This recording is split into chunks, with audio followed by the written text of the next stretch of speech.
हाँ जी, स्वागत है एक बार फिर से आप सभी का इंडिया टैक्स चैनल पे। टैक्स रिलेटेड अपडेट्स पाने के लिए आप हमारे चैनल को सब्सक्राइब कर सकते हैं। तो चलिए आज बात करते हैं उन टॉपिक्स के बारे में जो कि आजकल ट्रेंडिंग में चल रहे हैं कि हमें अपनी 21-22 की असेसमेंट ईयर जो है हमारा उसकी ITR रिवाइज तो नहीं करनी पड़ेगी, या फिर फॉर्म 26AS बंद होने वाला है, इसकी जगह कोई नया फॉर्म आने वाला है। तो चलिए इसके ऊपर आज हम आपको क्लैरिफिकेशन देंगे। तो देखिए ये वो प्रेस रिलीज है जो कि आई थी हमारी 1 नवंबर 2021 को, जिसमें कि साफ साफ मैं आपको एक स्टेटमेंट मेंशन करवा दूं। The display of form 26AS on traces portal will also continue in parallel till the new AIS is validated and completely operational. तो यहाँ पे इस लाइन से आपको ये समझना चाहिए कि जो हमारा फॉर्म 26AS है वो फिलहाल के लिए अभी बंद नहीं हुआ है। इसमें कहा गया है कि अभी ये पैरेलल में कंटिन्यू रहेगा जब तक AIS जो फॉर्म है हमारा, मैं आपको आगे बताऊंगा ये AIS फॉर्म क्या है, जब तक ये प्रॉपरली हमारा आ नहीं जाएगा AIS फॉर्म, जब तक हमारा ट्रेसिस पोर्टल का 26AS रहेगा। वैसे मैं आपको जानकारी के लिए एक बात बता दूं, ये जो हमारा AIS फॉर्म है ये हमारी सब कुछ इन्फॉर्मेशन उठा लेता है हमारे पैन नंबर के थ्रू। तो चलिए आपको मैं बता देता हूँ ये नया फॉर्म आपने चेक कैसे करना है।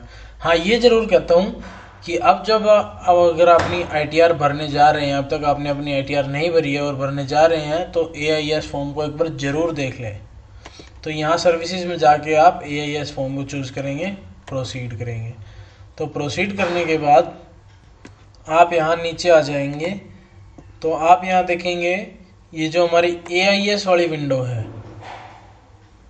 इसमें आपको दो टैब्स मिलेंगी, tax information summary and annual information statement. एक को हम बोलेंगे TIS, दूसरे को AIS। तो ये फाइनेंशियल ईयर 2021 के लिए यहाँ सेलेक्ट है।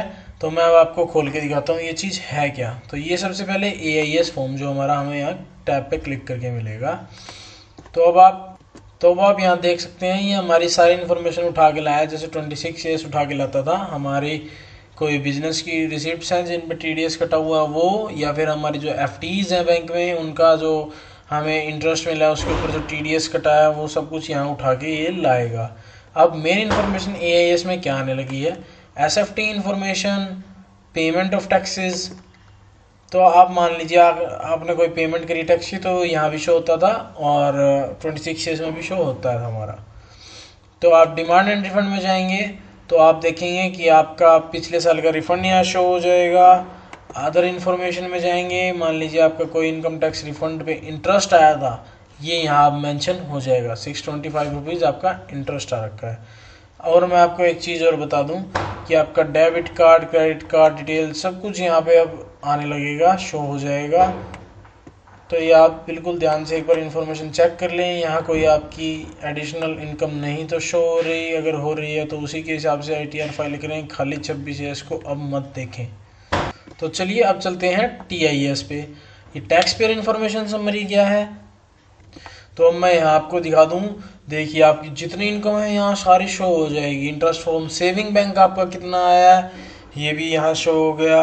इंटरेस्ट फ्रॉम डिपॉजिट आपका FDs का इंटरेस्ट कितना है वो भी यहाँ शो हो गया। इनकम टैक्स रिफंड से आपको कितना इंटरेस्ट आया ये भी आपको अपनी ITR में मेंशन करना होगा क्योंकि ये आपकी इस साल की इनकम में जुड़ेगा।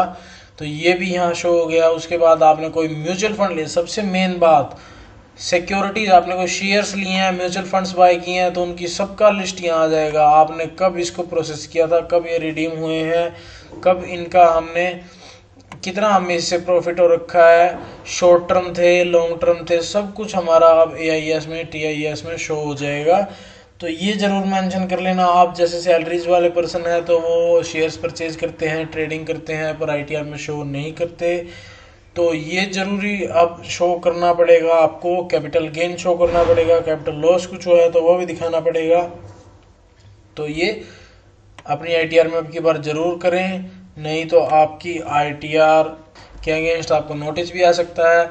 और ये जो डेबिट कार्ड, क्रेडिट कार्ड की डिटेल्स हैं ये भी हमारी अब शो होने लगी हैं, मतलब कि हमारा डेबिट कार्ड, क्रेडिट कार्ड जितने भी हमारे इशूड हैं, हम कितना क्रेडिट कार्ड से एक्सपेंसेस पे कर रहे हैं, सब कुछ यहाँ हमारा शो हो जाएगा।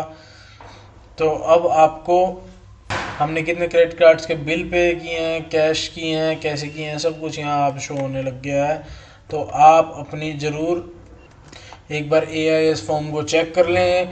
अब मैं आपको एक चीज़ और दिखाता हूँ। जैसे यहाँ sale of securities and unit of mutual fund देखेंगे आप, तो इसमें देखेंगे जैसे कि मुझे यहाँ शॉर्ट टर्म गेन हो रखा था, तो इसने मुझे यहाँ पूरा डाटा दे दिया। जैसे कि हमारी डीमैट अकाउंट की स्टेटमेंट निकलती है, वैसे पूरा डाटा दे दिया कि आपका इतना शॉर्ट टर्म गेन था, इस IPO से था, इस आपका शेयर खरीदा था आपने, इस बेचा था, लॉन्ग टर्म है, शॉर्ट टर्म है, सब कुछ यहाँ मेंशन होगा। देखिए शॉर्ट टर्म क्वांटिटी कितनी थी, हमारा सेल प्राइस कितना था, हमारा सेल कंसीडरेशन कितना था, सब कुछ यहाँ मेंशन है, आप देख सकते हैं। ये देखिए सेल्स कंसीडरेशन कितना था, सेल प्राइस पर यूनिट कितना मिला हमें, इससे हमें कितना गेन हुआ, सब कुछ यहाँ हमारा मेंशन है। तो अब आप अपनी कोई भी इनकम, मुझे तो नहीं लगता कि छुपा पाएंगे इनकम टैक्स डिपार्टमेंट से, तो इसीलिए अपनी ज़रूर AIS फॉर्म को चेक करें और पूरी इनकम शो करें, नहीं तो आपको नोटिस अब आने के चांसेस बहुत ज़्यादा बढ़ जाएंगे। तो अब बात आती है फीडबैक की। फीडबैक का क्या मसला है कि अगर मान लीजिए आपको कोई इन्फॉर्मेशन, जैसे मैंने आपको सारी AIS में दिखाई, कुछ आपको लगता है कि मेरी इन्फॉर्मेशन गलत है, तो आपकी कोई गलत इन्फॉर्मेशन शो हो रही है, मतलब अमाउंट गलत शो हो रहा है, तो आपको क्या करना है, यहाँ जस्ट सिंपली क्लिक करना है और उसके बाद फीडबैक डालना है आपको कि मेरी इन्फॉर्मेशन ये गलत है और मैं इसको सही, इसके खिलाफ कंप्लेंट करना चाह रहा हूँ या फीडबैक डालना चाह रहा हूँ, तो वो आप डाल सकते हैं, वो ऑप्शनल है। उसके लिए आपने क्या करना है, यहाँ ऑप्शनल पे क्लिक करना है, तो यहाँ से आपकी एक विंडो खुल जाएगी जहाँ से आपने फीडबैक का देना है कि मेरा फीडबैक ये है, मेरा इसके खिलाफ कोई डाटा मिसमैच है तो मैं इसको देखना चाहता हूँ। तो यहाँ आप सेलेक्ट करेंगे, इन्फॉर्मेशन इज इनकरेक्ट भी कर सकते हैं, information is not fully correct कर सकते हैं, पार्शली ट्रू मतलब इनकम इज नॉट टैक्सेबल पर ये मेरी टैक्सेबल इनकम में शो हो रही है, या फिर इनकम इज डुप्लीकेट, या मेरे पैन से लिंक रिलेट नहीं करती है इन्फॉर्मेशन। तो आप यहाँ सारी फीडबैक डाल के सबमिट कर सकते हैं और उसके बाद आपके पास इसका जवाब भी आ जाएगा।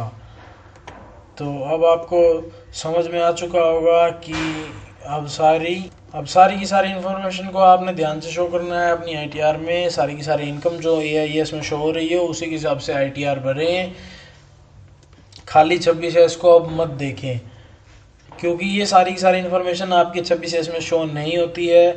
उसमें हमारी थोड़ी बहुत इनकम शो होती है जहाँ TDS कटा होगा, सारी चीज़ें वहाँ शो नहीं होती, जैसे ये शेयर्स की इनकम है हमारी। तो ये देखिए 26S में हमारा सारा डाटा शो नहीं होता। मैंने आपको दिखा दिया है कि कंपैरिजन में AIS में हमारा ज़्यादा इनकम शो हो रही है, शेयर्स की इनकम वहाँ शो हो रही है, क्रेडिट कार्ड से रिलेटेड इन्फॉर्मेशन शो हो रही हैं, तो यहाँ हमारा कुछ भी ज़्यादा डाटा शो नहीं होगा। तो इसके लिए आप 26S के साथ साथ AIS भी देखना शुरू कर दें, ताकि आपको आगे कोई इनकम टैक्स की तरफ से नोटिस ना आए। तो वीडियो इन्फॉर्मेटिव लगी हो तो आप चैनल को सब्सक्राइब कर सकते हैं। इनकम टैक्स से GST से रिलेटेड वीडियोस हमारे चैनल पर रेगुलर बेसिस पर अपडेट होती रहती हैं, तो आप इनके साथ जुड़ने के लिए और टाइमली वीडियोस देखने के लिए आप हमारे चैनल को सब्सक्राइब कर सकते हैं। Thank you.